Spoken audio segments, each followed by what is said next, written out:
سعودی عرب کی جانب سے الریاض میں بین الاقوامی کتب میلے کا انعقاد کیا گیا۔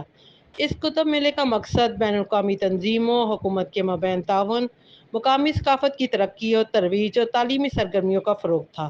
اس سال الریاض کتب میلے کا تھیم الریاض ریڈرز تھی۔ اس کتاب میلے کی توسط سے متحدہ عرب اور غیر عرب ممالک کے پبلیشر کو ایک ہی چھت تلے جمع کیا گیا تاکہ مختلف ممالک کے ادب کو فروغ دیا جا سکے۔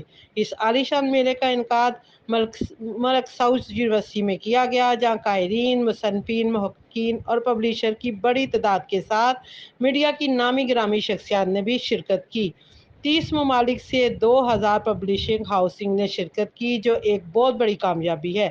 وزارت ثقافت کی جانب سے منعقد کی گئی اس نمائش میں 200 سے زائد سرگرمیاں جیسا کہ سیمینار، مکالمے، لیکچرز، سیشنز، شاعری ورکشاپ وغیرہ شامل کی گئی، جن میں مختلف زبانوں سے تعلق رکھنے والے مصنفین، مفکرین، شعراء اور دانشوروں نے شرکت کی۔